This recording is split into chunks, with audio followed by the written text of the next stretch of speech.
meus queridos amigos, tudo bem com vocês? Ahá, história, voltamos! É, mais um Nostalgia História, porque história é legal. Sim, história é muito legal, se você ainda não entendeu isso, vai assistir o vídeo sobre o Hitler, que eu acho que é um dos melhores vídeos de história desse canal. Nosso vídeo da Guerra Fria também é muito bom, enfim, nossa lista de vídeos sobre história é muito sensacional. Eu recomendo depois que vocês passem pela playlist de história do canal aqui e assistam os vídeos de história que são bons, são ótimos. E eu sempre quis fazer um vídeo sobre a Primeira Guerra Mundial. É porque eu gosto de guerra? Não, eu não gosto de guerra, a guerra é errada, façam amor, não façam guerra. Mas como agora estamos abrangindo o tema história no canal, acho que essa é a melhor oportunidade para fazer esse tema. Aí antes de começar o vídeo, eu queria falar com você que assiste Nostalgia no celular. Se você entrar na page do canal Nostalgia, você vai perceber que ali do lado de se inscrever tem um sininho, sabe? Tipo um sininho, um ícone. Então, clica lá que você vai ficar rico. Só isso, clica lá que você fica rico. Bem, além da minha vontade eminente de fazer o tema Primeira Guerra Mundial, vocês pediam muito nos comentários dos vídeos de história. Só não pediram mais do que o tema Segunda Guerra Mundial. Só que assim, não dá pra fazer um vídeo sobre a Segunda Guerra Mundial sem antes ter feito um sobre a Primeira. E no final desse vídeo vocês vão entender por quê. E tem outra coisa, por ser mais recente, quase todo mundo sabe como é que rolou a Segunda Guerra Mundial, o negócio dos nazistas, aí teve a bomba lá. A maioria das pessoas meio que já tem isso na cabeça. Principalmente também por causa das séries e filmes que vivem tocando nesse assunto. Agora eu só pedi pra você fazer agora um leve resumo da Primeira Guerra Mundial, assim, na tua cabeça. Você consegue? Poucas pessoas conseguem, a não ser que você seja um professor de história. Como o Caio Vinícius, meu querido professor de história, que ajudou também com esse roteiro. Um abraço pra você, Caio Vinícius, obrigado pela sua consultoria. Mas relaxa, porque agora você vai entender tudo sobre a Primeira Guerra Mundial. Meu, e a Primeira Guerra Mundial foi uma parada monstruosa, com várias frentes de batalha e um dos conflitos mais violentos da história da humanidade. A gente tá falando de uma guerra que contou com mais de 70 milhões de soldados e deixou mais ou menos 15 milhões de mortos. 15 milhões, galera. Do início ao fim foi épica.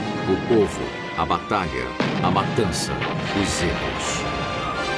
E ela também mudou a face de nosso planeta, com suas trincheiras, tanques e aviões. E eu acho que o melhor jeito de entender como foi a Primeira Guerra não é ficar citando muito só locais, nomes e datas. Eu acho meio chato isso. Mesmo porque foram tantas batalhas, tantos generais importantes, que se eu ficar falando o nome de todo mundo, eu vou falar, vocês vão ouvir e depois vocês vão esquecer. Bem, eu prefiro explicar de uma maneira diferente, enxergando os países como os personagens principais dessa história. E antes da gente entrar de cabeça na guerra, nas trincheiras, a gente precisa entender como ela começou. Talvez vocês se lembrem da época de escola, que a Primeira Guerra começou com a morte de um rapaz, um cara chamado Francisco Ferdinando. Esse cara era herdeiro do Império Austro-Húngaro e ele foi assassinado em Sarajevo, a capital da Bósnia. Começou os nomes, não tem jeito, esse começo a gente tem que falar. Só que a gente precisa contextualizar a guerra. Não foi assim, tipo, Ferdinando tinha lá o Exódia do Yu-Gi-Oh!, mataram ele, ficaram... Começou a guerra, não foi assim. Tipo, a guerra desencadeou com o assassinato? Sim, você já vai entender por quê. Só que a morte dele desencadeou a guerra porque a Europa já era um pavio de pólvora ambulante desde o século XIX. Every search for the origins of the Great War comes back to Germany. Its state, militaristic and volatile. Its people, modern, industrious, and determined to better their position in the world.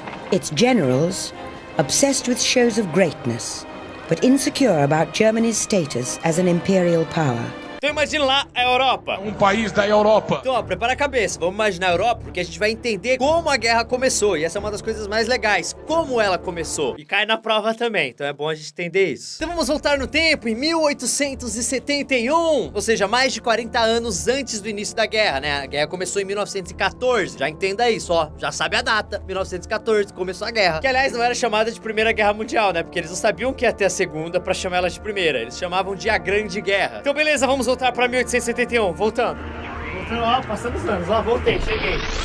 Opa, 1871. 1871 foi o ano que rolou a unificação da Alemanha, que formou um negócio que a gente conhece como Segundo Império Alemão. Aliás, deixa eu explicar uma coisa. Vários países da Primeira Guerra eram, na verdade, impérios. Simplesmente porque a Europa era cheia de impérios naquela época. Nem todo mundo era império. Tipo, a França já era uma república. Mas sim, tinham vários impérios por ali. E esses países eram impérios não só pelo fato de terem reis ou imperadores, mas também porque eles tinham colônias espalhadas pelo mundo inteiro. Ou seja, eram nações poderosas para um grande... Os caras tinham poder, eles eram... As conquistas britânicas chegam até a Austrália e o Canadá. As da França, da Indochina à África. A Alemanha também possui colônias. mas quer uma fatia maior do bolo. Eu irei falar desses impérios aqui, mas depois vou usar a nomenclatura países pra ficar mais fácil de entender. Então, por exemplo, quando eu falar da Rússia, eu estou na verdade falando do Império Russo, porque naquela época ainda era um império, beleza? Entenderam isso? Ok, absorveram? Agora vamos para a Alemanha. Ou melhor, o Império Alemão. Em 1870 rolou uma guerra contra a França. Então agora, para ficar mais fácil de você acompanhar, eu irei chamar o meu querido amigo Mapa, onde lá ficará tudo muito claro para vocês entenderem como começou essa Primeira Guerra. Vem a mapinha! Olha o mapa! Bem, em 1870 rolou uma guerra entre a França e a Prússia, que era um dos reinos germânicos ali da Europa, e aliás, um dos mais fortes. Bem, essa guerra terminou no ano seguinte e a França foi derrotada, os franceses perderam. Nessa época, vários pequenos reinos germânicos ali do meio da Europa já eram aliados, e com essa guerra, a Prússia uniu todos esses reinos, formando um império alemão. E é claro que a França, né, que perdeu alguns territórios na guerra e ainda teve que pagar uma fortuna como indenização, se sentiu humilhada pra...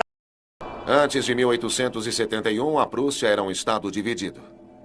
Ao esmagar a França e anexar as províncias francesas de Alsácia e Lorena, ela se tornou o Império Alemão. Aí começou a esquentar a panela, né? A relação entre esses países que já não era das melhores começou a ficar mais tensa ainda depois disso. E aí entra uma informação importante. De todas as grandes potências da Europa, a Alemanha era a que tinha menos colônias. E aquelas que eles tinham eram bem meia boca, sabe? Meio usadinho. Só que assim, a Alemanha estava virando uma potência econômica, só que politicamente, né, pelo esse fato de ter poucas colônias, eles estavam meio enfraquecidos. Então eles precisavam muito de aliados para conseguir aumentar o seu poder político. Foi aí que os alemães criaram uma parada chamada a Liga dos Três Imperadores. Aí o que eles fizeram, né, se aliaram a outros dois impérios. Um deles todo mundo deve conhecer, que era o Império Russo, que foi um dos maiores de todos os tempos. E o outro se chamava Império Austro-Húngaro. E esse império era uma parada bem curiosa. Era quase que uma sociedade entre a Áustria e a Hungria, e funcionava como um único império, controlado pela Áustria. Só que essa aliança dos três imperadores não rolou muito tempo, porque a Rússia e o Império Austro-Húngaro já estavam se estranhando por causa dos Balcãs, que era uma região que ficava ali no sudeste da Europa, e que vai ser importante pra daqui a pouquinho. Se lembre dos Balcãs. Então a Rússia, ó, meteu o pé e saiu fora dessa aliança. E ficaram só os alemães e os austro-húngaros. E aí em 1882, a Itália, nossa querida amiga Itália, que também tinha acabado de se unificar, viu que era uma boa entrar nessa jogada, né? Falou, opa, eu vou entrar ali com os caras ali, com os brother. Aí nasceu uma parada chamada Tríplice Aliança. In the center of it all was the Triple Alliance of Germany, Austria, Hungary and Italy. By a secret treaty in 1879, Austria and Germany had been allied against Russia. Só que assim, do outro lado, lembra da França? Que tava chateada porque tinha perdido aquela guerrinha lá, vocês se lembram? Eu falei agora há pouco, vocês lembraram? Então, a França estava chateada. E como a Rússia tinha saído fora daquela aliança ali com a Alemanha, a França foi lá na Rússia e começou a flertar. Então, em 1892, a França e a Rússia viram aliados. Fear of Germany's might and of its aspirations to dominate Europe prompted Russia and France to forge a close military alliance. Aí pra piorar mais essa feijoada que tava começando a ferver, sabe quem entrou no meio dessa treta? A poderosa Inglaterra. Então no início do século XX, o Império Britânico entrou nessa treta e os caras tinham colônias em todos os continentes e eram basicamente eles que mandavam no mundo todo. Então em 1904 eles fizeram vários acordos com a França e 3 anos depois com a Rússia. E aí o que aconteceu? Esses 3 países formaram uma parada chamada Tríplice Entente, que tem esse nome Entente porque é a palavra acordo em francês. Technically, the Triple Entente, or the Entente Cordiale, was formed to counterbalance the Triple Alliance of Germany, Austria, Hungary, and Italy. Italy was allied with Germany and Austria-Hungary before the war, in case you didn't know that. Bem, com essas duas grandes alianças militares, a tensão na Europa começou a ficar mais tensa ainda. A tensão ficou mais tensa, faz sentido? Não sei. E pra piorar mais um pouquinho ainda, estava rolando uma corrida armamentista entre a Alemanha e a Inglaterra, que na época era uma das maiores potências econômicas do mundo. E por serem as duas maiores economias do mundo, isso começou a reverberar na vizinhança, ou seja, toda a Europa começou a se armar também. A corrida armamentista é muito boa para os negócios. As grandes potências europeias preparam-se para a guerra. O seu serviço militar ininterrupto treina homens para a guerra. E agora que a gente precisa ir para os Balcãs, aquele lugar que eu falei que seria importante para o start da guerra, e que durante muito tempo foi controlado por outro império, chamado Império Otomano. Esse Império Otomano era antigo pra O centro dele ficava onde hoje é a Turquia. Só que os caras se espalharam pelo Oriente Médio, norte da África e um pedaço da Europa. Só que aí, a partir do século XIX, ele entrou em decadência e começou a perder vários territórios. E um lugar que eles pra cá foi ali nos Balcãs, mais especificamente na Bósnia. A Bósnia era do Império Otomano, mas em 1878, depois de uma guerra entre os russos e os otomanos, ela passou a ser controlada pelo Império Austro-Húngaro. E aí que a coisa virou uma zona, que a Bósnia continuou pertencendo aos otomanos, mas quem administrava o lugar eram os austro-húngaros. Achou isso confuso pra caralho? Bem, o pessoal do Império Austro-Húngaro também achou isso meio confuso. Aí em 1908, eles resolveram que era mais fácil anexar a Bósnia ao seu território de uma vez por todas e então aquela toda ali é o Império Austro-Húngaro, entendeu? Agora, se a Europa era um barril de pólvora, os Balcãs eram o pavio desse barril. Então era só uma questão de tempo até que esse barril explodisse. E quando explodisse ia dar merda, já que tava todo mundo armado pra ali. Os britânicos prestavam pouca atenção ao buraco negro da Europa, conhecido como o barril de pólvora dos Balcãs. 2 guerras nos Balcãs haviam deixado 200 mil mortos.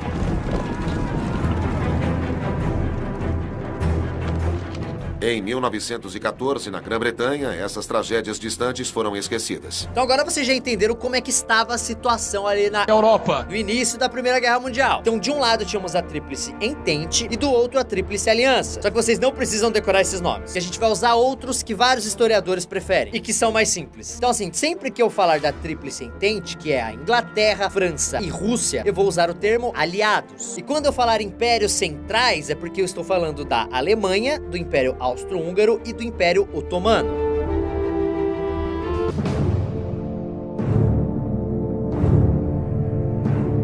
Aí finalmente chegamos no dia 28 de junho de 1914, quando aquele famoso Francisco Ferdinando, que era o herdeiro do trono do Império Austro-Húngaro, viajou para a Bósnia com sua esposa. E essa foi a pior decisão que ele teve em sua vida, né? A pior e a última também. Isso porque nos Balcãs tinha um país chamado Sérvia, que eram loucos para dominar ali aquela região, e eles queriam ver os austro-húngaros fora da Bósnia de qualquer maneira. E aí que deu a merda, porque no meio da visita do arquiduque, um estudante chamado Gavrilo Príncipe sacou a sua pistola e matou o Francisco Ferdinando e sua espositia. Estas são as últimas imagens do casal.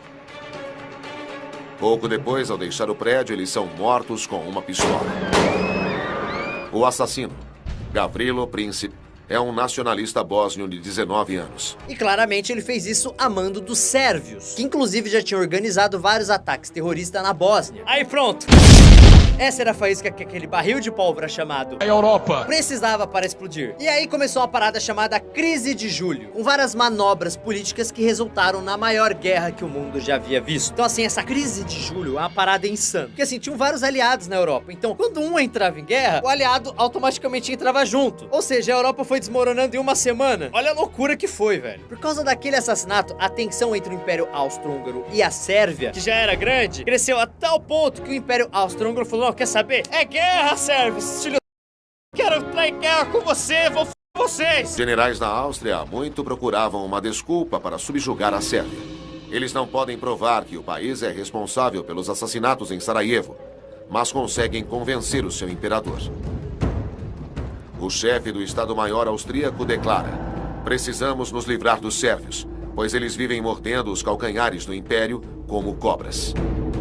E aí o que aconteceu? A Rússia era aliada da Sérvia. Então, né, já temos mais um aí pro bolo. Foi aí que a Rússia também entrou na guerra e começou a preparar suas tropas para ajudar. Bem, a Alemanha percebeu isso e mandou a Rússia parar com essa merda. E como os russos nem responderam, os alemães declararam também guerra contra a Rússia e a França, já que a França também era aliada da Rússia. A Alemanha deu ao czar 12 horas para suspender a mobilização. A seguir veio o ultimato alemão para que a França, em 18 horas, declarasse sua neutralidade, caso a Alemanha lutasse contra a Rússia. Com as fortalezas francesas de Verdun e Toul reféns dos alemães, a França se mobilizou. O resto foi formalidade. No dia 3 de agosto, a Alemanha entraria em guerra contra a França e a Rússia, aliando-se à Áustria-Hungria, o que acabou sendo altamente animador. Para chegar na França, os alemães precisavam passar pela Bélgica. Então eles foram lá e invadiram o país. E como a Bélgica era um país neutro, essa invasão deixou os ingleses muito E aí eles foram lá e declararam guerra contra a Alemanha. E a Itália? Bem, a Itália, bem espertinha, deu um jeito de ficar fora dessa treta toda. Quando a guerra começou, eles falaram que a aliança dos impérios centrais era um pacto defensivo. E como os austro-húngaros que tinham começado a guerra, eles iam ficar neutros. Mas calma que a gente ainda vai falar da nossa querida amiga Itália. Ah, Itália, ah, Itália. Bem, além disso, a saída da Itália nessa guerra não fez muita diferença, porque logo que a coisa esquentou, a Alemanha também fez uma aliança com o Império Otomano. Pronto, agora era todo mundo contra todo mundo e a coisa não ficou só na Europa, não. Nesse começo de guerra, rolaram várias batalhas na África e no Pacífico, onde os países europeus tinham colônias. Na África, franceses, britânicos e belgas atacam as colônias alemãs de Togo, Camarões, Tanganica, Ruanda e Namíbia. O objetivo? Estender os seus impérios coloniais e obter as matérias-primas necessárias para a indústria da guerra.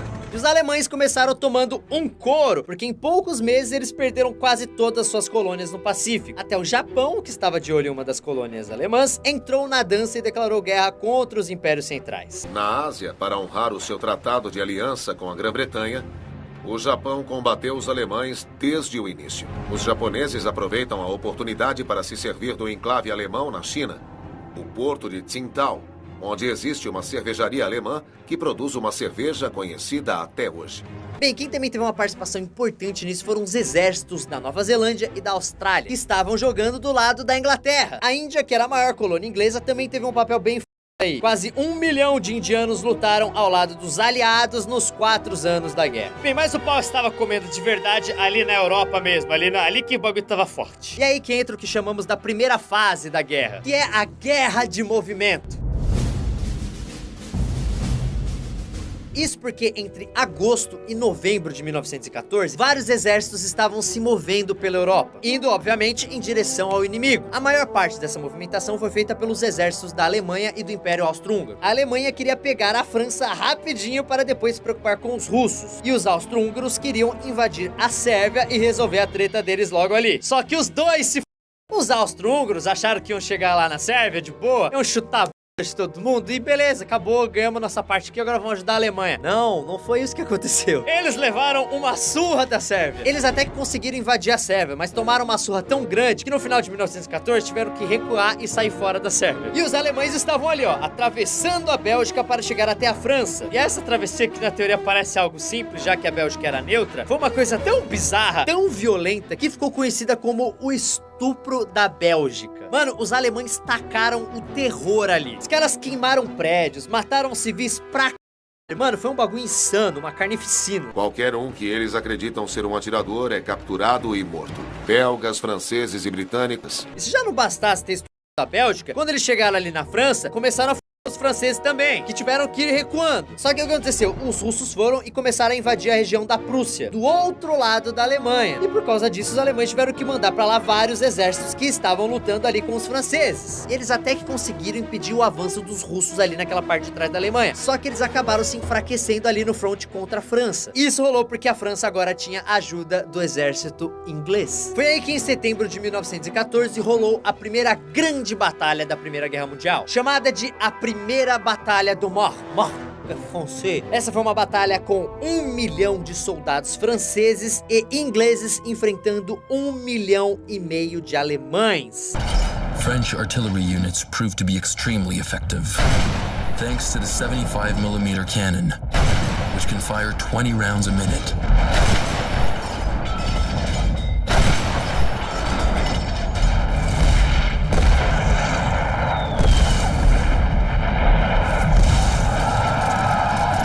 On September 9th, after 3 days of fighting, the French and British are victorious, but only after human carnage on a terrible scale.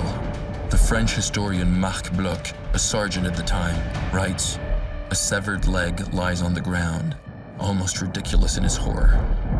Velho, imagina 2,5 milhões de pessoas se matando, velho. Mano, é muita muita gente. Essa grande batalha durou uma semana e ficou conhecida como o Milagre do Mor, porque foi aí que os aliados conseguiram parar o avanço dos alemães, que acabaram recuando quase 100 quilômetros em território. Ou seja, aquele grande plano alemão de conquistar a França ali rapidinho em algumas semanas já não ia rolar. Aí quem partiu também pra porrada foi o Império Otomano, que, como eu falei, tinha se aliado aos alemães e resolveu sair no braço com os russos ali na região do Mar Negro. Só que o que aconteceu? Essa treta com os russos rolou sabe quando? Durante o inverno nas montanhas. Então é claro que os otomanos se né? Ó, primeira vez que o general inverno entra em ação, hein? Os russos, né, acostumados com o seu grande inverno ali de menos 40 naquela lá, conseguiram segurar o avanço dos otomanos. O ataque falha. Derrotados, os 70 mil soldados do terceiro exército turco morrem de frio ou são mortos enquanto recuam.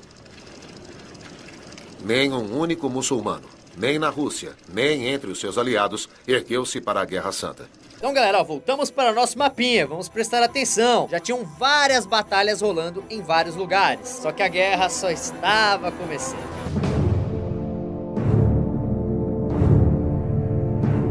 Bem, depois dessas batalhas, logo nos primeiros meses, a Primeira Guerra entrou em sua segunda fase, que era chamada de Guerra de Posições.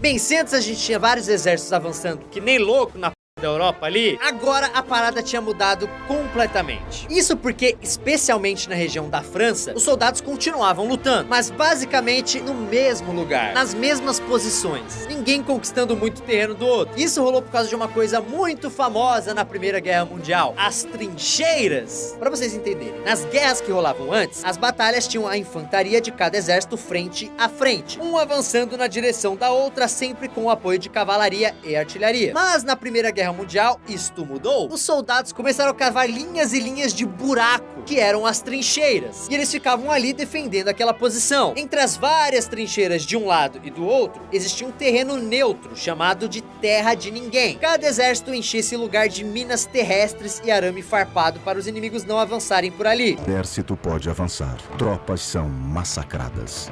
E aí rola uma história engraçada que rolou na França em 1914. Em alguns lugares as trincheiras ficavam tão pertas uma das outras que na noite de Natal os soldados fizeram uma trégua. Alguns ingleses, franceses e alemães saíram das trincheiras e foram confraternizar com o inimigo. Os caras trocaram presentes e até mesmo jogaram futebol juntos. Velho, olha que bizarro. On Christmas Eve, the soldiers in the field agreed not to fire on one another. That night, on a front where 5 days earlier there had been savage fighting, the guns fell silent. Imagina você estar em guerra com um cara e ele aparece com um presente ali na sua trincheira. É lógico, isso rolou só em algumas regiões e claro que os generais dos dois lados ficaram bem e mandaram parar com isso bem rápido. On the following morning, German soldiers walked across towards the British wire and British soldiers went out to meet them. A famosa trégua de Natal é até hoje visto como um dos maiores exemplos de humanidade do século XX. Só que assim, galera, se muita gente morria na terra de ninguém, a vida dentro das trincheiras não era nada fácil, porque aquilo era uma coisa tosca. Aliás, morria mais gente dentro das trincheiras do que fora dela. Tinha rato, falta de comida, mofo, doença, fazia frio pra c... Era um ambiente mórbido, era uma coisa pra c... Viver nas trincheiras para os soldados era uma experiência. O sargento Beck escreve: um dos meus homens foi mordido na orelha, outro no nariz. Quando estamos deitados, os ratos correm sobre nós, como gatos. Eles devoram tudo o que temos: chocolate, queijo camembert e até mesmo as coronhas dos nossos rifles. Os homens os caçam como podem. Em apenas um buraco, mataram 17 deles como pequenos coelhos. Bem, além disso, a Guerra das Trincheiras deu origem a outra coisa. Uma das maiores atrocidades que rolaram em guerras modernas. Eu estou falando da Guerra Química. O uso de armas químicas já era proibido internacionalmente, mas na Primeira Guerra todo mundo mandou isso pra merda, né? Tipo, mas tá em guerra mesmo? Quem começou com isso foram os franceses, que jogavam gás lacrimogênio nas trincheiras alemãs nos primeiros meses de guerra. Mas o primeiro gás letal, que era feito à base de cloro, começou a ser usado pelos alemães em 1915. A nuvem de gás cloro matou 5.000 soldados aliados em minutos e incapacitou outros 5.000. Alguns sobreviveram correndo da nuvem de gás e finalmente se safaram a 4,8 quilômetros de distância. Coisa terrível. Um homem chegou tão azulado quanto o uniforme de marinheiro. Tossia muito, expelindo uma espessa secreção e lutando muito para respirar. Uma forma horrível de morte para um homem forte. E já que eu estou falando disso, é legal ir pra 1917, quando rolou uma das paradas mais tensas da Primeira Guerra Mundial, e você deve se lembrar, quando surgiu a arma química mais famosa de todas as guerras. O famoso gás mostarda. Ah, e o nome parece inofensivo, né? Você usa mostarda no seu cachorro-quente, que mal mostarda pode fazer, né? Ironicamente, era efetivo não pelo número de homens que matou, mas pela quantidade de soldados que feriu. Em 1918, os britânicos tinham cerca de 20 mil homens hospitalizados, sofrendo com os efeitos do gás mostarda. Se alguém jogasse essa do seu lado, você ia ficar cheio de bolhas. Seus olhos iam começar a arder. Você ia vomitar pra ia ter hemorragia interna e externa. E é óbvio, se você ficasse muito tempo respirando essa merda, você morria. Mesmo os soldados portando as últimas máscaras contra gases não estavam seguros. Provocava terríveis bolhas, então se entrasse em contato com a pele, já começava a produzir bolhas imediatamente. E se você ficasse muito exposto, poderia chegar até os ossos. Também afetava áreas de mucosas, embaixo dos braços e nas virilhas. A vítima sofria de conjuntivite, os olhos se fechavam, então muitos homens não podiam enxergar.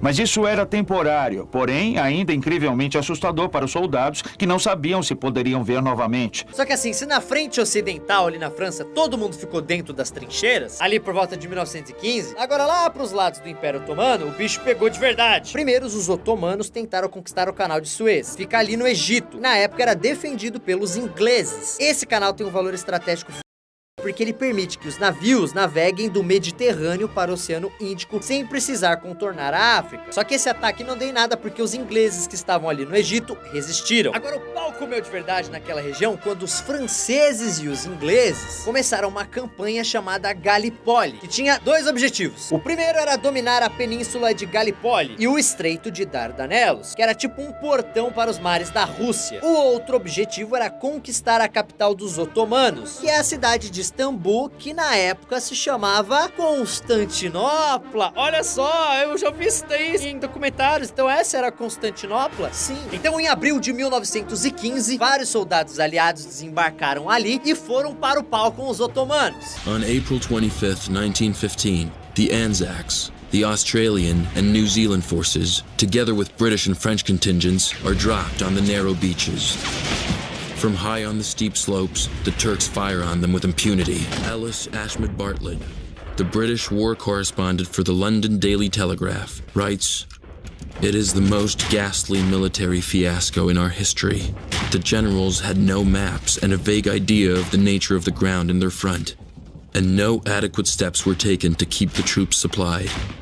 The Australian volunteers have nothing to drink under a beating sun." Velho, eram mais de 500 mil soldados ingleses e franceses enfrentando 300 mil otomanos em várias batalhas. Isso durou vários meses, até que em janeiro de 1916, o exército dos aliados começaram a ter perdas enormes. Aí eles foram obrigados a sair de lá e recuaram até o Egito. Então tinham vários combates rolando em vários lugares do mundo, gente morrendo pra uma destruição para todos os lados. January 1916, the second winter of the war. On the Western Front, the Germans were preparing a new offensive.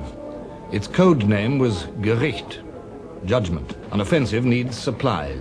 This was just one of 10 new railway lines that the Germans were edging forward, sleeper by sleeper, rail by rail, scalpels cutting into the heart of France. Foi aí que dois países olharam para essa toda, falaram o seguinte: pô, tá da hora essa guerra aí, essa brincadeira de eu vou entrar aí. Lembra que eu falei que a Itália tinha escolhido ficar de fora da guerra? Bem, em 1915 rolou uma série de negociações com várias potências prometendo vários territórios pra Itália. E aí a Itália decidiu entrar na guerra do lado dos aliados.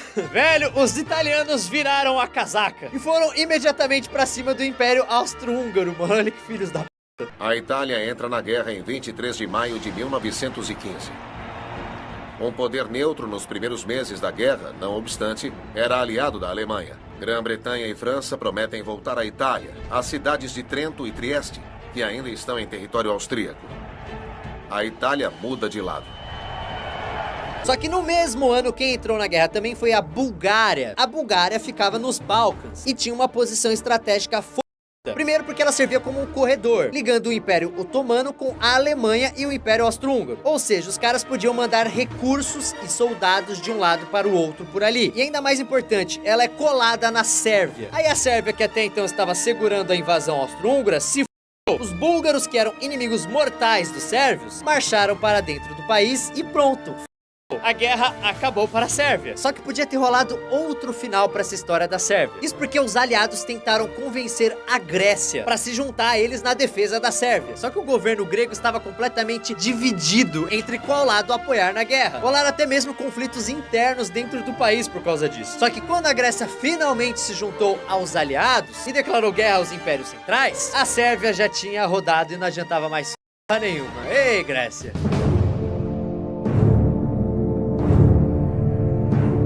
Agora, se vocês estão achando que com a entrada da Itália de um lado e a Bulgária do outro, os times da Primeira Guerra Mundial estavam fechadinhos, vocês estão enganados. Calma que ainda cabe mais gente aí. Em 1916, a Romênia decidiu entrar na guerra ao lado dos aliados e começou a atacar os austro-húngaros. Assim, no início os ataques até que foram bem sucedidos, mas logo os impérios centrais viraram o jogo e começaram a dar um pau nos romenos. A guerra na Romênia continuou durante mais um ano e os caras deram uma canseira enorme nos austro-húngaros e perderam muitos soldados. On August 27th, Romania declared war against the Central Powers of Germany, Austria, and Hungary. Fighting with antiquated forces and a reluctant military ally in Tsarist Russia, Romania launched an ambitious attack against the Central Powers on the Eastern Front. Isso até a Romênia se render no final de 1917. Agora a gente não pode falar de outros povos entrando na guerra sem citar o Oriente Médio. Então nessa região, galera, rolaram várias campanhas importantes, como a campanha do Cáucaso, que é aquela que tinha começado com os conflitos entre os otomanos e russos perto do Mar Negro. Só que ali para os lados do Império Otomano, as batalhas foram mais espalhadas. Então teve a campanha da Mesopotâmia, que aconteceu onde hoje é o Iraque, teve a campanha da Pérsia, que rolou onde é o Irã, e a campanha do Sinai e Palestina. Então é importante que vocês entendam que em cada uma dessas campanhas, desses conflitos, cada uma das potências tentava trazer a galera que tava lá pro seu lado. E quem foi mais bem sucedido neste papel foram os ingleses, que conseguiram fazer vários povos árabes se unirem pela independência dos otomanos, em uma parada que ficou conhecida como a Revolta Árabe. E aí vale a citação de um militar inglês muito importante, Thomas Edward Lawrence. O cara foi tão importante na hora de costurar uma aliança entre os povos árabes, jogando toda essa galera contra os impérios centrais, que passou a ser conhecido como Lawrence da Arábia. His mission was to foment an Arab revolt against the Turks by providing them with money, weapons, and promises. Então, além de fazer todo o meio-campo político entre os árabes, ele também participou de vários ataques contra os impérios centrais. E entre as emboscadas de Lawrence e o exército de 400 mil homens de Allenby, os turcos foram derrotados de Aqaba a Tafila, de Gaza a Beersheba e Jerusalém. E o bagulho foi tão grande que os otomanos até ofereceram uma recompensa pra quem capturasse o cara. Mas não deu muito certo. Lawrence só morreu em 1935, muitos anos depois do final da Primeira Guerra, na Inglaterra. Mas vamos deixar agora o Oriente Médio um pouquinho de lado e voltar para o quebra-pau lá entre a Alemanha e os franceses. Lembra lá das trincheiras? Vamos voltar pra lá? Porque em 1916, a Frente Ocidental foi o cenário para uma das batalhas mais sangrentas da Primeira Guerra. Tipo, os alemães perceberam que aquele lance de ficar lá em trincheiras se defendendo não ia dar em nenhuma, só ia morrer gente e eles não iam avançar em nada. Então, ao invés de conquistar terreno, eles decidiram que o caminho era massacrar os exércitos aliados da França para obrigar a França a se render. E esse plano tinha dois estágios. O primeiro era o estágio do mar, com submarinos atacando navios que estivessem levando suprimentos para os exércitos aliados. In 1915, the Germans declared that passenger ships sailing to Allied ports were at risk of being sunk without warning.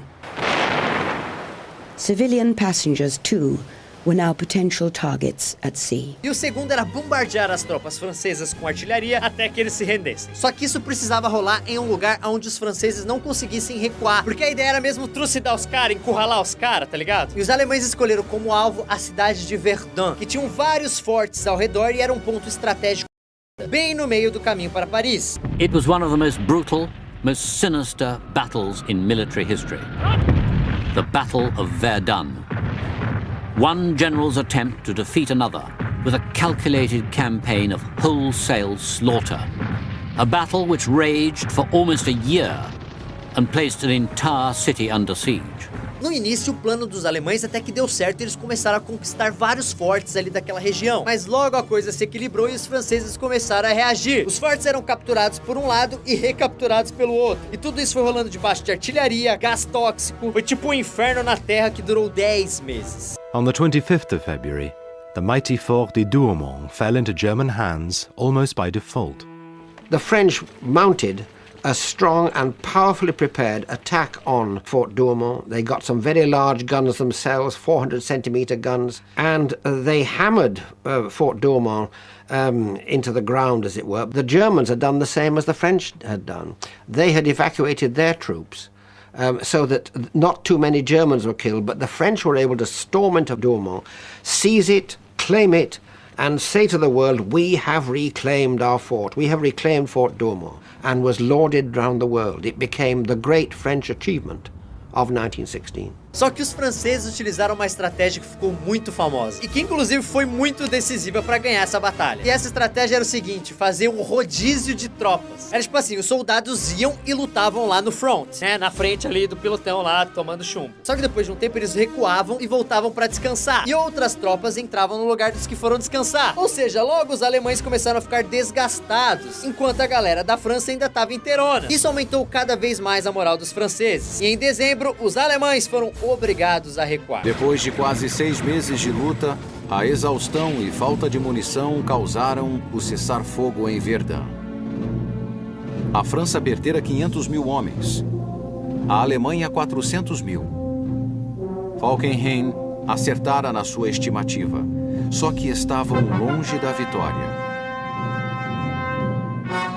Seus homens morreram na lama, outros na areia. E um dos responsáveis pela vitória dos aliados foi um cachorro. Galera, mais de 50 mil animais foram utilizados durante a Primeira Guerra Mundial, especialmente como mensageiros. Dogs had a bunch of jobs in the war, especially in the trenches and no man's land. Actually, it's estimated that by 1918, Germany had used over 30,000 dogs in the war, and the Allies on the Western Front had used 20,000, including the most decorated and highly ranked service dog in military history, the American dog Sergeant Stubby. E um dos maiores heróis da Batalha de Verdun foi um cachorro chamado Satan. Sim, o Satan foi um herói. O cachorro Satan era do exército francês. O Satan atravessou as linhas inimigas usando uma máscara de gás e transportando uma mensagem que dizia aonde os alemães guardavam armas e munições. Só que quando ele já estava perto dos franceses, os alemães conseguiram acertar 2 tiros no Satan e arrebentaram a sua patinha, coitado. Só que olha que mesmo com a patinha quebrada, ele conseguiu chegar até a trincheira e entregar a mensagem. Então os franceses ficaram sabendo onde era o estoque alemão de armas e destruíram a parada. Bombardearam. E isso salvou a vida de pelo menos 10 mil soldados franceses que estavam encurralados ali pelos alemães. Essa é a história de Satan, um cachorro herói. Herói se você pensar no lado dos franceses, né? Para os alemães foi realmente Satan. Eles. Só que assim, antes dessa batalha em Verdun, quando os alemães ainda estavam planejando atacar ali os franceses, os aliados também estavam se preparando para atacar a Alemanha. Só que esse ataque era em outro lugar, na região do rio Somme, que fica no norte da França. Então a batalha do Somme começou em julho, ou seja, ela rolou junto com a batalha de Verdun, que era bem perto dali, inclusive. Os aliados começaram ganhando, mas logo os alemães começaram a resistir. Então morreu gente pra dos dois lados, mais uma vez. And it's just the first day in a battle that rages for another 4 months, finally ending in November amid freezing rain and mud. By then, the Allies have advanced 10 miles at a cost of 430,000 British casualties, 200,000 French casualties, and 450,000 German. It makes the Battle of the Somme one of the bloodiest in history. E foi aí que a frente ocidental mudou, porque os alemães se ligaram que o poder ofensivo deles tinha acabado. Ou seja, naquele momento eles perceberam que era mais importante tentar manter os territórios que eles já tinham conquistado. Isso era melhor do que tentar avançar ainda mais para dentro da França, já que a ideia inicial deles era chegar até Paris e dominar a França. Então o que eles fizeram? Eles montaram uma linha de defesa um pouco mais atrás do fronte de batalha. Essa linha de defesa ficou conhecida como linha Hindenburg, para resistir aos ataques aliados. Enquanto essas batalhas de Verdun e Somme rolaram, os russos lá no outro lado da Europa também lançaram uma ofensiva de 2 meses que fez um estrago enorme no exército austro-húngaro, que ficou meio que destroçado. Os caras perderam quase 1 milhão de soldados entre mortos, feridos e capturados, e muita gente diz que essa foi a maior vitória dos aliados na guerra. The Russians launched their attack first. On the Eastern Front, General Alexei Brusilov has carefully maintained the element of surprise. His troops break through the enemy lines, in some places advancing 60 miles and taking 200,000 prisoners. Agora, quando a gente cita essas batalhas enormes de 1916, a de Verdun, a Batalha de Somme, você vê que eu tô falando François, é Somme, Verdun. Bem, algo que foi muito importante nessas batalhas foram os aviões. Chegamos nos aviões. Mesmo porque a Primeira Guerra Mundial ficou conhecida como sendo um dos primeiros grandes conflitos a utilizar aviões, que tinham sido inventados no comecinho do século XX e que tiveram participações decisivas em várias batalhas. Só que assim, os primeiros aviões na guerra foram usados apenas em missões de reconhecimento, com os pilotos sobrevoando o território inimigo para descobrir a localização das tropas. Aliás, nessa época os exércitos usavam até mesmo balões para isso, com soldados que ficavam lá no alto observando a movimentação dos adversários. É preciso muita coragem para subir nesses balões, mas é um trabalho vital. Conectados à terra por telefone, os oficiais direcionam o fogo da artilharia. Protegê-los torna-se uma prioridade. Só que logo o pau começou a rolar também lá nos céus, só que de uma maneira bem tosca. Que assim, um avião que estava indo para uma missão de reconhecimento inimigo acabava cruzando com outro avião que também estava em uma missão de reconhecimento. Aí o que acontecia? Cada piloto puxava a pistola e começava a tentar atirar no outro avião lá no céu, mano. Olha que bizarro. Às vezes os caras levavam até granada para tentar jogar no avião do inimigo lá no céu. The only way for the enemy to stop the information getting through, or the pilot returning to base with his priceless photographs, was to shoot him down. But in these early days, that was difficult. One of the biggest initial problems with having any effective armament on planes, be it bombs or machine guns or whatever, is simple weight. These are very primitive aircraft, very flimsy, very low power engines. They have problems even lifting the pilot up, let alone a big heavy machine gun with all its ammunition. Só que em 1915 o mundo começou a ver os primeiros aviões projetados para batalhas aéreas. Between 1914 and 1918, a revolutionary new theater of war was created, the air. It brought sights never seen or imagined before. There were massive dogfights. There were terrible crashes, and a casualty rate which, at times, meant pilots were almost certain to be killed. It fueled a technological arms race, as designers on both sides sought to outwit each other. Só que é importante lembrar que na Primeira Guerra Mundial não teve tantas missões de bombardeio que ficaram muito famosas, né, na Segunda Guerra Mundial, bomba atômica. Isso porque os aviões não tinham capacidade para levar essas bombas. Eles eram leves demais e só conseguiam carregar bombas pequenas. Claro, rolaram alguns bombardeios, mas a maior parte foi feita pelos enormes Zeppelins alemães. Para superar o impasse nas trincheiras, os alemães desenvolvem uma nova arma devastadora: levar a guerra para o ar, visando o coração da Grã-Bretanha, inclusive os civis.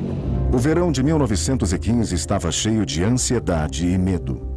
Mais ataques, mais civis mortos e feridos. A campanha de bombardeios tinha um impacto psicológico devastador por toda a Grã-Bretanha. Os primeiros ataques aéreos da história tinham começado. Só bem perto do final da guerra que começaram a surgir aviões bombardeiros mais avançados. O Gotha foi a fortaleza voadora da Primeira Guerra Mundial. Um bombardeiro de longo alcance com tripulação de 3, levando 3 metralhadoras. Levava menos bombas que os Zeppelins, mas com velocidade máxima de 133 km por hora, voava mais rápido que os interceptadores britânicos. O bombardeio aéreo de civis durante a Primeira Guerra Mundial foi o ponto de virada no século XX. E realmente pôs não só os alemães, mas todos os outros países do mundo no caminho do ataque sistemático a populações civis. Então, na Primeira Guerra, o papel principal mesmo dos aviões foi mesmo de reconhecimento e para atacar a infantaria inimiga com metralhadoras. Era meio que um suporte para ataque que rolava em terra. A não ser, é claro, quando começaram as batalhas de aviões contra aviões. E nessas batalhas surgiu um dos nomes mais famosos na Primeira Guerra. Você não deve imaginar, mas quando eu falo o nome, você vai lembrar. Eu estou falando do alemão Manfred von Richthofen, também conhecido como o Barão Vermelho. His noble Prussian blood and the color of his airplane earn him the nickname, the Red Baron. He flies a 3-winged fighter, the famous Fokker triplane, remarkable for its maneuverability and speed. Bem, o Barão Vermelho é considerado um dos maiores pilotos de guerra da história da humanidade. Foram 80 vitórias em combates aéreos. Durante a Primeira Guerra, ele se tornou um dos maiores símbolos do exército alemão. A sua imagem foi muito usada, inclusive em propaganda da guerra. Flyers were already popular in Europe, But the combination of the flyer soldier, the man who had a series of victories, was absolutely intoxicating to the press, and so they became lionized. They would get gifts from all over. They'd get dozens of boxes of cigars, boxes of chocolates. Women would send them mash notes and so forth. So it was a phenomenon that occurred in all countries. Então os alemães ajudavam nessa parada e espalhavam vários boatos sobre o mito, o grande mito Barão Vermelho, falando que os ingleses tinham montado vários esquadrões especiais só para caçar o cara. Inclusive o governo alemão até queria que ele parasse de voar, porque se o Barão fosse abatido, isso seria um golpe na moral dos soldados alemães. Só que ele se recusou a parar de voar e continuou voando até morrer em combate em 21 de abril de 1918. Isso já bem pertinho do final da Primeira Guerra. Flying above the British lines, pursued by an enemy pilot, he descends too low. He is shot in the heart by an Australian anti-aircraft gun. The victory over the German ace is also claimed by the pilot who was in pursuit, the Canadian Roy Brown, seen here posing with Richthofen's 2 machine guns to prove it.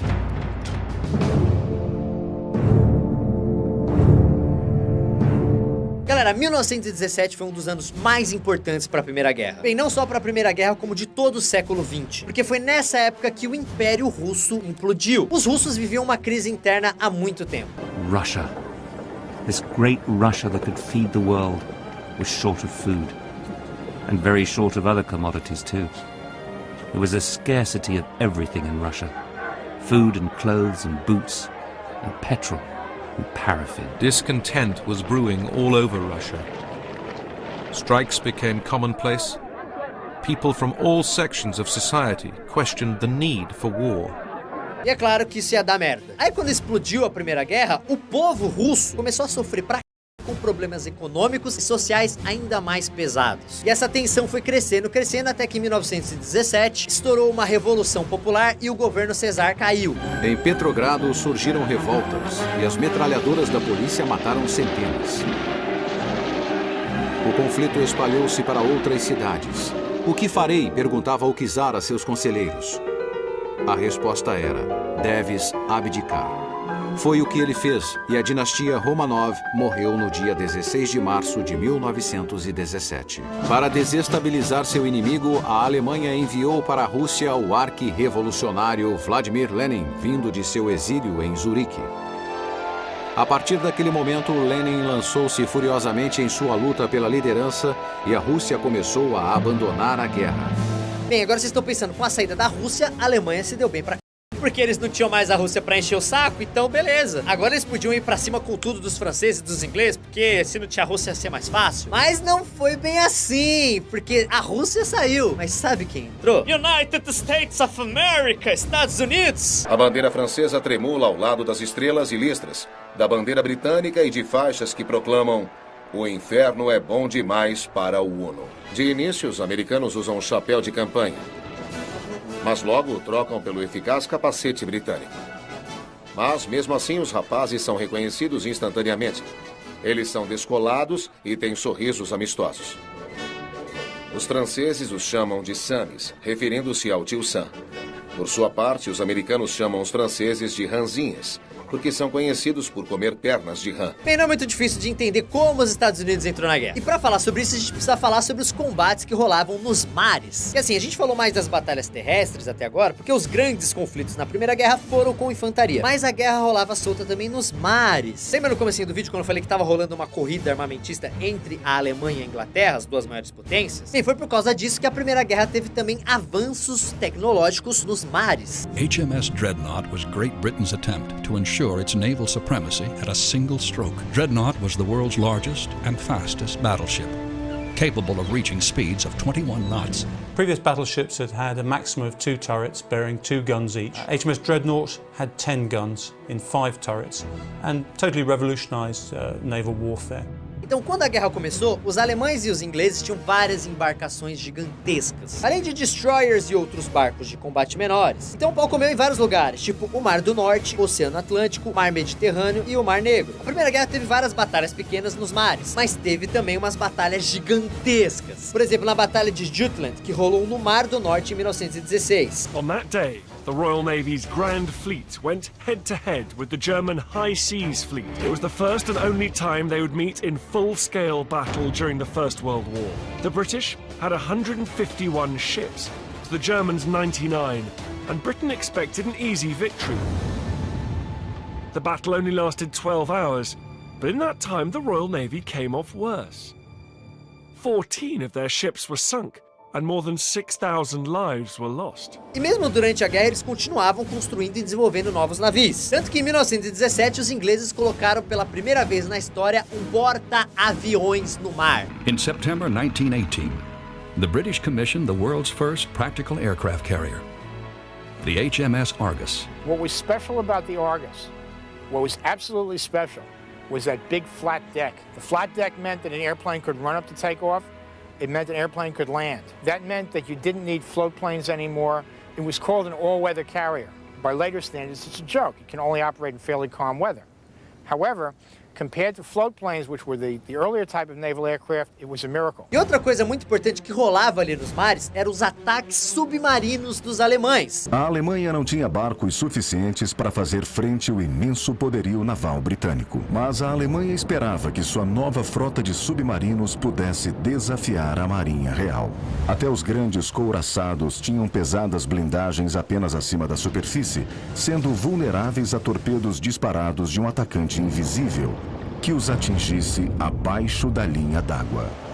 Tá, esse negócio de combate naval e submarino é muito legal, mas o que isso tem a ver com os Estados Unidos? Bem, quando a guerra começou, os Estados Unidos decidiu que não iria tomar nenhum partido. Isso é muito interessante, porque com a guerra, os países aliados iam precisar comprar cada vez mais produtos americanos. Além disso, os Estados Unidos emprestou muita grana para os ingleses e para os franceses. Os dois países devem aos Estados Unidos 2 bilhões de dólares. Essa dívida nunca será paga se a Alemanha vencer a guerra com a sua guerra submarina irrestrita. Ou seja, se tinha alguém que estava se dando muito bem com essa guerra, esse país era os Estados Unidos. Agora, lembra que eu falei que um dos planos dos alemães era cortar a linha de suprimento dos franceses? Bem, o ponto-chave desse plano era impedir que qualquer navio cheio de mercadorias e armas chegasse aos países aliados. E nessa, os alemães acabaram afundando 7 navios mercantes dos Estados Unidos, que obviamente ficaram bem e declararam guerra à Alemanha. The United States of America declared war on Germany. For 2.5 years, the most powerful nation in the world had stood apart from Europe's mortal struggle. Now, at last, she was drawn in. Então, em algumas batalhas de 1917, já tinham alguns soldados americanos ali no meio do rolo. Só que a partir de 1918, os caras começaram a desembarcar aos milhares na Europa. They disembarked at Liverpool to a hero's welcome. As we stepped off the gangplank onto British soil, the band struck up the Star-Spangled Banner to welcome us. This being the first time in history that an American Army contingent was ever officially received in England. Aliás, quem também entrou na guerra por causa de ataques submarinos, sabe quem? Brasil! Nossa pátria amada. Bem, o governo brasileiro também disse que seria neutro no início da guerra. Mas em 1917, os alemães atacaram um cargueiro brasileiro que estava indo para a Inglaterra lotado de café. A Alemanha, no dia 13 de fevereiro de 17, declarou um bloqueio naval aos seus inimigos. O Brasil protestou formalmente junto ao governo alemão, mas não adiantou absolutamente nada. 2 meses depois, aconteceu o primeiro incidente, que foi o afundamento do navio Paraná, na costa da Europa. Um navio que seguia carregado de café e cereais para a França, justamente para o submarino alemão, já como um reflexo desse bloqueio naval. Quando a notícia chegou até aqui, deu uma merda muito grande. O povo começou a protestar nas ruas, falar, não, vou ter que entregar com esses filhos da p... Eles destruíram nosso navio. Uma galera começou a atacar lojas e empresas alemãs. O governo, obviamente, cortou relações com a Alemanha e continuou atacando os navios brasileiros. Aí, em outubro de 1917, não teve outra solução. Nosso querido Brasil declarou guerra contra os impérios centrais. Olha que bizarro, cara. Por conta dessa grande pressão popular, no dia 26 de outubro de 1917, o presidente Venceslau Braz acaba declarando guerra à Alemanha. Bem, a participação do Brasil na Primeira Guerra Mundial foi bem pequena. Isso porque as nossas forças armadas ainda não tinha muito treinamento especializado para esse tipo de conflito. A gente até mandou militares e médicos para a Europa, mas foram pouquíssimas pessoas. Nossa maior participação mesmo foi com a Marinha, porque alguns navios de guerra brasileiros foram ajudar a patrulhar a costa da Europa. Só que rolou uma parada com um desses navios que a gente precisa falar, porque é história. Tem que falar. Ele estava na entrada do mar Mediterrâneo, ali perto do Estreito de Gibraltar. Naquele lugar rolavam vários ataques de submarinos alemães. Todo mundo estava morrendo de medo de um novo ataque. E de repente, no meio da noite, alguém ali começou a gritar que tinha visto um periscópio de um submarino na água. E de que seriam os alemães e que, gente, acordei! Vai todo mundo morrer porque tem um alemão ali, mano. Vai se f***. Não, mano, como é que eu vou jogar? Ver o Pelé jogar? Aí todo mundo pegou as armas e começou a atirar pra dentro do mar. Ai, alemão! Ai, filha da p... Morre, Hitler! Você ainda não é nada, mas morre! Velho, quando eles olharam, eles perceberam que o mar estava cheio de sangue. Não era submarino p... nenhuma, porque submarino não sangra. Era um bando de toninhas, que é um animal parecido com um golfinho. Foi uma verdadeira chacina dos brasileiros. Mataram os bichinhos achando que eram os alemães. Olha só o mico que o Brasil passou. E um detalhe pra vocês. Essa ficou conhecida como a Batalha das Toninhas. Agora vamos deixar as toninhas e os brasileiros de lado para falar de outra coisa muito importante. Porque no final de 1917, a Primeira Guerra Mundial já estava bem diferente do seu início. Principalmente quando a gente pensa em tecnologia. Lembra que a guerra começou em 1914. Então 3 anos se passaram. Então eu falei das inovações dos aviões, falei das inovações dos navios e submarinos. E agora temos que falar as inovações em terra. Porque o lance das trincheiras obrigou os exércitos a criar armas cada vez mais poderosas para tentar vencer as defesas inimigas. Além das armas químicas, rolaram vários avanços de armamentos, como o lança-chamas, que foi usado pela primeira vez na Primeira Guerra Mundial pelos alemães. Uma nova e terrível arma aparece nos campos de batalha da Primeira Guerra. Um moderno sistema lançador de uma das primeiras descobertas da humanidade. Os lança-chamas foram usados pela primeira vez em Flandres e foram uma das armas que ambos os lados tentavam usar para romper o impasse no campo de batalha. Surgiram também os pequenos veículos blindados e com armas que eram usados desde o começo da guerra. Criado através da terra de ninguém e poderia varrer os ninhos de metralhadoras, bunkers e defesas a um custo muito inferior ao que a vulnerável infantaria requeriria. Os franceses inventaram até mesmo um super canhão chamado Creusot, que pesava mais de 130 toneladas. Ele era transportado por trilhos e disparava granadas de 700 quilos em até 16 quilômetros. Velho, granadas de 700 quilos, mano. Olha o poder desta p***. Agora, um outro avanço que rolou foi também a comunicação entre as tropas. Isso porque foi nessa época que surgiram os primeiros sistemas de comunicação sem fio, como aqueles telefones que os soldados levam nas costas e a gente vê em vários filmes.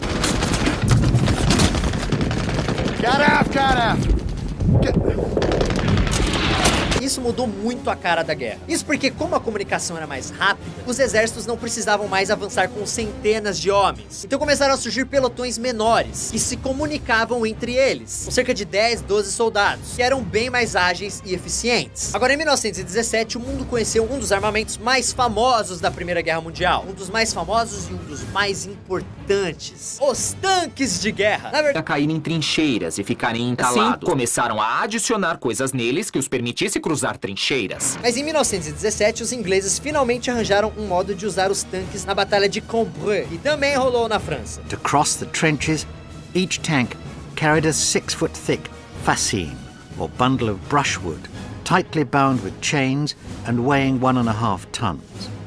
The tanks were to advance in arrowhead groups of 3, and at each trench, the first would drop its bundle, providing a step across for all 3.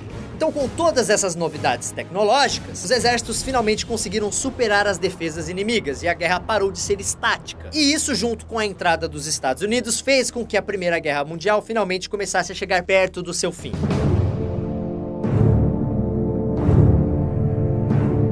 Bem, em 1914 a gente teve a Guerra de Movimento, e depois disso a Guerra de Posições. Em 1918 temos a última fase da Primeira Guerra Mundial, que é chamada de Ofensivas de 1918, quando rolaram os ataques finais da guerra.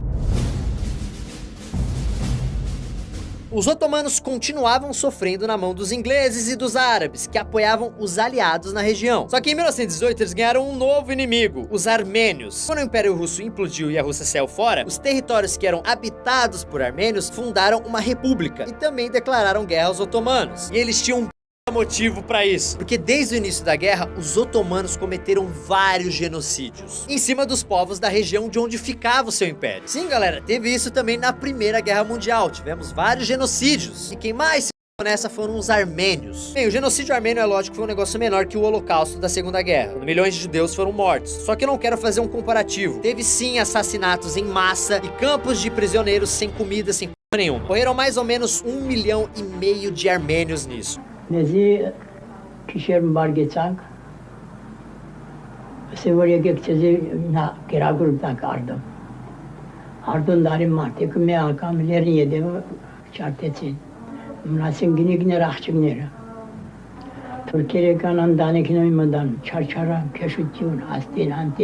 Então dá pra entender porque os armênios declararam guerra contra os otomanos na primeira chance que eles tiveram. Ali para o lado da França, a guerra também estava próxima de acabar. Só que assim, muito sangue ainda seria derramado. Porque os alemães sabiam que a única chance que eles tinham de escapar de uma derrota era fazer um ataque decisivo antes que a Europa ficasse cheia de soldados americanos, que iam chegando em um número cada vez maior. The German High Command realizes its dream of 1914, uniting its forces to overpower the French and British, with a series of offensives along the entire front. Ludendorff repeats, "We must strike before the Americans can throw their forces into the scale." Assim, a partir de março de 1918, os alemães começaram uma série de ataques finais que ficaram conhecidos como Ofensiva da Primavera. Em alguns, eles foram vitoriosos e fizeram os soldados aliados recuarem. After a short period of shelling to prepare the attack, his shock troops, following the example of the young Rommel and Caporetto, infiltrate the enemy lines. The war of movement resumes. For the first time since the trench warfare began, the Allied front is breached. Pela primeira vez desde 1914, a batalha chegou perto de Paris. Os alemães conseguiram até mesmo atacar a cidade com canhões e aviões. The Germans are 75 miles from Paris, and even the biggest guns have a range of no more than 20 miles.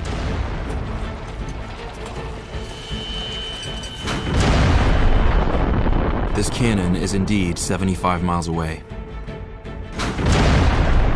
It's the Kaiser's secret weapon, a monster made of 3 cannon barrels welded end to end and named the Pariser cannon. Parisians take to calling it the Big Bertha. Só que a alegria da Alemanha durou bem pouquinho, porque a partir de maio começaram a chegar cada vez mais e mais americanos. E era muita gente, era coisa tipo de 300 mil soldados por mês. E aí a guerra teve outro ponto de virada na Segunda Batalha de Marne. Essa batalha começou com um ataque alemão, mas os aliados conseguiram virar o jogo com tanques e soldados pra e arregaçaram os alemães. Foi uma vitória decisiva para a guerra. 350 French tanks rolled into the attack. American divisions spearheaded the main French onset. Field Marshal von Hindenburg described their awakening. Suddenly, a violent hail of shells descended on the back areas. The enemy was undoubtedly attacking on the whole front from the Aisne to the Marne. Steadily, reluctantly, fighting stern rearguard actions, the Germans were forced to withdraw. E foi nisso que os aliados perceberam que era hora de finalizar a parada, era hora de dar o ataque final. E partiram pra cima dos alemães com força total, começando um lance chamado Ofensiva dos 100 Dias. Foram várias batalhas curtas que rolaram entre agosto e novembro de 1918. Morreu gente pra c... dos dois lados. The Battle of Amiens begins the Allies' 100 Days Offensive. Trench warfare is over. The Germans are in full retreat. E os alemães foram obrigados a recuar por quase todo o território que tinham conquistado no começo da guerra. Enquanto isso, a Itália continuava atacando o que havia restado do Império Austro-Húngaro, que acabou se por completo. Isso começou também a destruir o império dos caras, porque várias regiões começaram a declarar a sua independência dos austro-húngaros para sair da guerra. Ou seja, todos os impérios centrais tinham de vez. A Bulgária, que era aliada dos caras, foi a primeira a se render. Aí foi tipo um efeito dominó, com todo mundo caindo, porque o Império Otomano e o Império Austro-Húngaro se renderam logo em seguida. Faltava só a Alemanha, ei Alemanha. E a essa altura a coisa tava uma zona dentro lá do país. Por causa de todas as grandes derrotas, havia uma crise no país. Ninguém mais se entendia e começaram a rolar várias pequenas revoluções para todos os lados. Um caos total. O imperador, com medo, foi obrigado a abandonar o trono e fugiu para a Holanda. Aí a Alemanha virou uma república. Isso rolou no dia 9 de novembro de 1918. The German people, exhausted by war and hunger, wanted democracy in and the Kaiser out. But it was the German army which forced the Kaiser to abdicate. He asked his generals to turn the army against the people, but the generals refused. Aí 2 dias depois, esse novo governo acabou se rendendo aos aliados. Depois de 4 anos, a guerra finalmente havia acabado. In this carriage, hidden from the cameras, the envoys of the Provisional German Government sign the armistice. Germany accepts defeat and requests an end to hostilities. On the front, the ceasefire is set for 11 a.m. The 11th hour of the 11th day of the 11th month. E o mundo nunca mais seria o mesmo. Nenhuma guerra mudou tanto o mapa do planeta Terra como a Primeira Guerra Mundial. O Império Russo acabou durante a guerra, e depois dela, os impérios alemão, austro-húngaro e otomano também sumiram. Foram criados novos países como Polônia, Iugoslávia e Tchecoslováquia. Depois de séculos, o centro do mundo não era mais a Europa. Agora esse papel era dos Estados Unidos. Outra consequência da Primeira Guerra foi o surgimento da Liga das Nações, criada pelo Tratado de Versalhes. Era uma espécie de antecessora da ONU, que tinha como objetivo impedir que guerras como essa Primeira Guerra Mundial acontecessem. The US President, the French and the British come up with the idea of an international body designed to avoid war in the future. They call it the League of Nations. Como todo mundo sabe, essa ideia meio que não deu muito certo, já que depois teve a Segunda Guerra Mundial. Aliás, galera, uma coisa que é engraçada é que na época que a Primeira Guerra Mundial rolou, ela foi chamada por muita gente de a guerra para acabar com todas as guerras. E foi exatamente o contrário. As tensões entre vários países continuaram e até pioraram por causa dela. Pensando de forma geral, a gente percebe isso até mais de 100 anos depois. World War I was supposed to be the war to end all wars. Instead, it was the first act in a European cataclysm that would flare up again in just 2 decades. Mas agora o caso mais emblemático de como a Primeira Guerra Mundial não resolveu porra nenhuma pode ser analisado olhando a Alemanha, porque o Tratado de Versalhes foi escrito pelos países que venceram a guerra. E esse Tratado de Versalhes colocava os alemães como os únicos culpados pela guerra. Então eles resolveram de vez com a Alemanha. Ela foi obrigada a abrir mão de territórios e pagar uma fortuna como indenização para os aliados. Não é à toa que o país faliu completamente na década de 20. The Allies divide up Germany's colonies among themselves and impose harsh war reparations. The treaty has many critics. The renowned British economist John Maynard Keynes writes, "If we take the view that Germany must be kept impoverished and her children starved and crippled, vengeance I dare predict." E muita gente lá de dentro da Alemanha ficou com o Tratado de Versalhes. Muitos diziam que as penalidades eram injustas e humilhantes pra caralho. Quem nunca engoliu de verdade essa derrota foi o exército alemão. Isso porque quando a rendição foi assinada, a guerra ainda estava rolando solta. Ainda tinham batalhões inteiros dentro da França. E nenhum dos soldados aliados tinha colocado os pés na Alemanha ainda. Então o exército alemão dizia pra todo mundo lá na Alemanha que eles tinham sido traídos pelo novo governo. E que nunca teve uma derrota final da Alemanha, que a Alemanha nunca se rendeu de verdade. On October 25th, 1918, Ludendorff issues a proclamation. For us, as soldiers, capitulation is unacceptable. We must resist with all our might. This is the beginning of the legend known as the stab in the back. For both Ludendorff and Hitler, the army had not been defeated by the enemy, but by the politicians.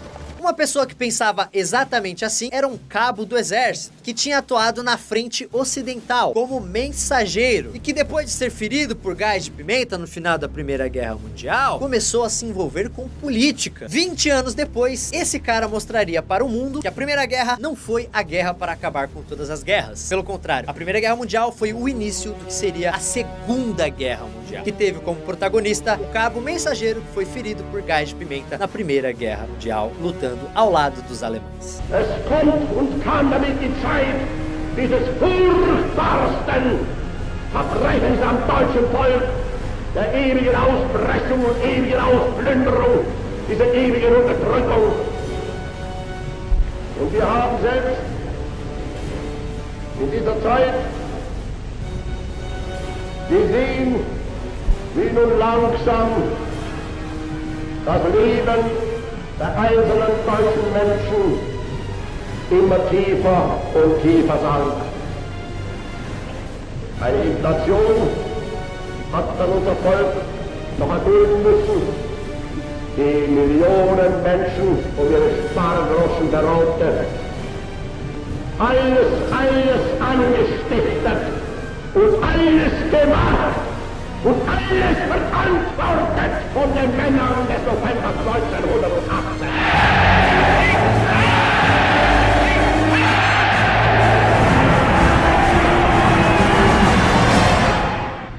E essa foi a Nostalgia História sobre a Primeira Guerra Mundial. Por favor, deixe o seu gostei aqui embaixo, porque esse tipo de vídeo dá um...